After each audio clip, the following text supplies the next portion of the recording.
윤핵의 야박한 민심. 예, 정말 참 윤석열 대통령 입장에서는 글쎄 내가 그렇게까지 지지율이 20% 중반까지 24, 25까지 떨어졌죠. 24, 25까지 떨어질 정도로 내가 그렇게 아주 중차대한 실수를 했나?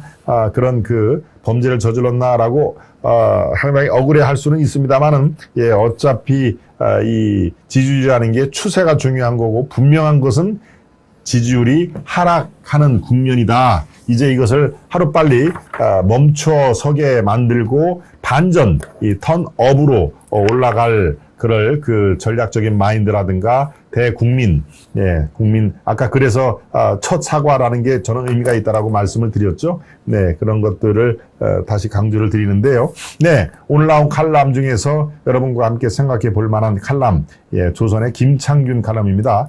논설주간인데요. 제목이 이렇습니다. 윤핵의 야박한 민심, 그러나 농부가 밭을 탓하랴 하는 얘기인데요. 예, 한번 여러분들 생각과 어떤 면에서 같은지 또는 어떤 면에서는 또 대척점에 있는지 생각을 해 보도록 하겠습니다. 예, 칼럼은 이렇게 시작합니다. 윤 대통령의 국정 지지율이 수직 낙하하던 몇 주일 동안 여러 갈래 반응을 접했다.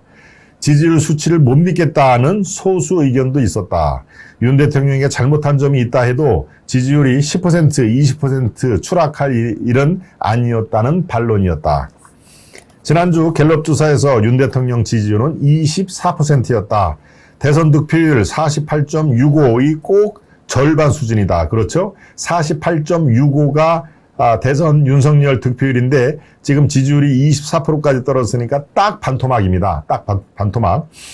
윤 후보에게 표를 던졌던 1639만 명 중 820만 명가량이 마음을 접었다는 뜻이다. 예, 단순 계산을 하면 이렇게 나온다는 얘기죠. 5년 전 이맘때 갤럽 조사에서 문재인 대통령 지지율은 77%였다.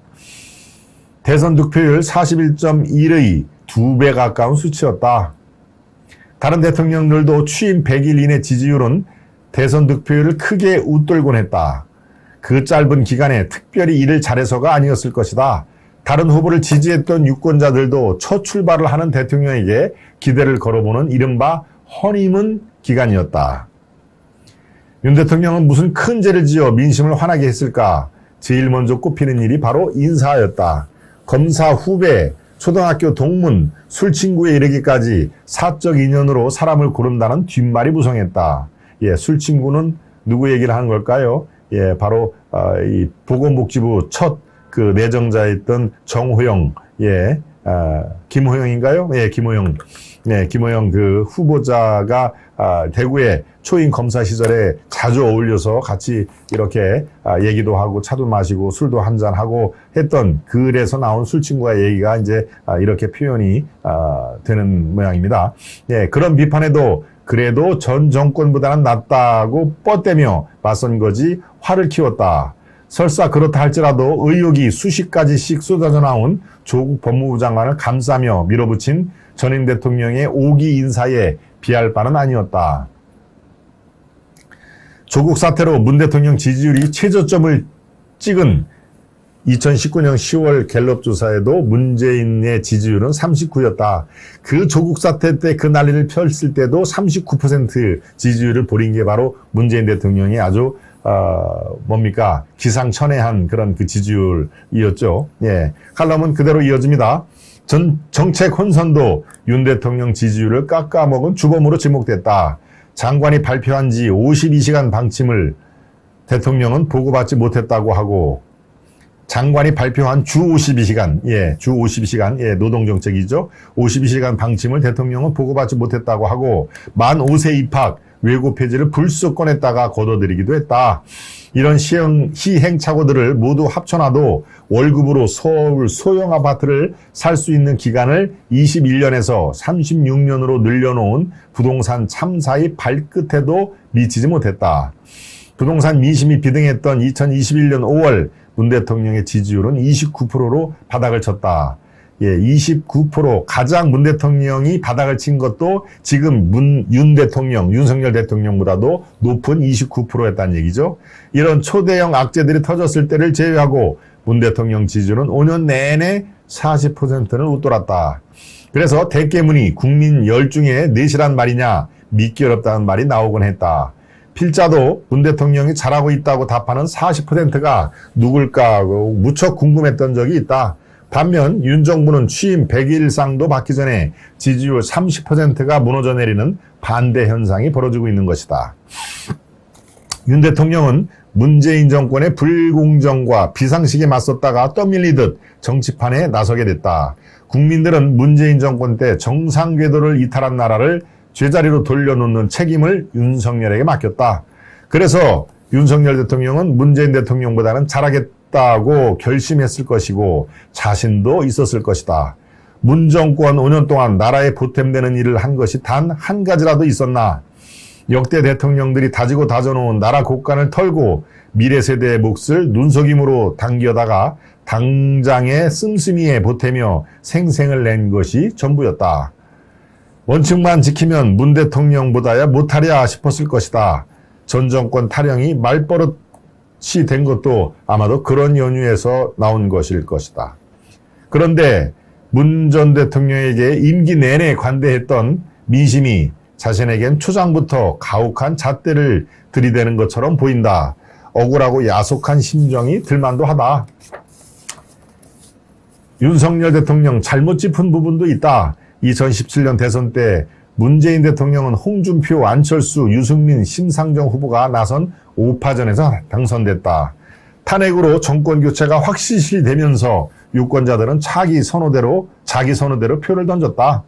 문 대통령이 얻은 41.1%는 말 그대로 문재인 표였다. 이들은 문재인 지지를 5년 내내 거두지 않았다. 윤 대통령은 자신이 얻은 48.65%도 자신에 대한 지지라고 여겼다. 전임 대통령보다 훨씬 많은 지지를 받고 당선됐다고 믿었을 것이다.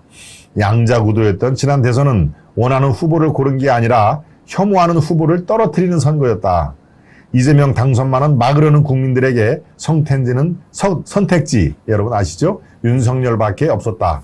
그들 중 절반가량이 대통령의 언행을 보고 실망해서 등을 돌린 것이다. 자신에 대한 지지를 과대평가한 윤 대통령은 선거 기간 자신의 심기를 건드린 사람들에 대한 뺄셈 정치까지 했다. 반토막 지지율은 이런 착각과 오판도 한몫을 했다. 칼럼은 이제 이렇게 마무리를 짓습니다. 윤 대통령은 임기 5년차 레임덕 대통령에게 어울릴 부스러기 지지율을 자본 삼아 새 출발에 나선다.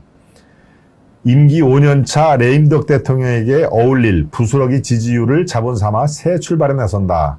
말이 조금 어렵죠? 내가 전임보다 잘못한 게 뭐냐는 분한 마음은 머릿속에서 지워야 할 것이다. 노무현 전 대통령이 즐겨 썼던 표현을 빌리자면 농부는 밭을 탓할 수가 없는 법이다. 노무현 대통령이 즐겨 썼던 표현을 마지막에 갖다 썼는데요. 이 얘기는 국민, 유권자들을 탓할 수가 없는 상황이다. 이렇게 20% 중반까지 내려가는 것도 그의 업보고, 48% 지지율이, 문재인은 41%로 당선이 됐지만 윤석열 대통령은 48%가 넘죠. 48.65. 그런데 이게 착각이었다. 48.65가 모조리 윤석열을 지지했던 것만은 아니다. 그야말로 흠이 많고 절대 저 사람은 대통령이 돼서는 안 된다라고 여겼던 이재명 후보를 절대적으로 대통령으로 만들지 않아야 된다 하는 분들이 다 모아서 나온 표가 48이기 때문에 그것이 윤석열 후보 지지자 온전한 표가 아니었다. 그런데 윤석열 후보가 약간의 이 전 정권을 탓하고 인사가 그야말로 나경원 표현대로 하면 망사가 되기 때문에 그분들이 쉽게 이 지지 대열을 이탈한 것이다 라고 하는 그런 내용이기 때문에 절대 국민들을 탓하면 안 될 것이다. 농부가 밭을 탓할 수가 없는 것이다 라고 하는 그런 내용을 지금 칼럼을 통해서 얘기를 했습니다. 여러분들은 어떻게 생각하십니까? 네. 그렇군요. 밭은 제대로인데 품꾼들이 중간에서 거짓말을 말하고 있다고 봅니다. 여론조사 기관 철저히 수사해야 합니다. 밭은 제대로인데 국민들의 의식이라든가 국민들의 지지 성향 이것들은 그대로인데 품꾼들, 여론조사 기관들의 어떤 이 보이지 않는 그런 그 목적이 있을 것이다 라고 하는 그런 의미였죠. 목적이라는 것이 그야말로 윤석열 대통령을 흔드는 그런 목적이 분명히 있을 것이다라고 하는 그런 내용으로 우리 홍리치빌님 말씀을 해주셨습니다.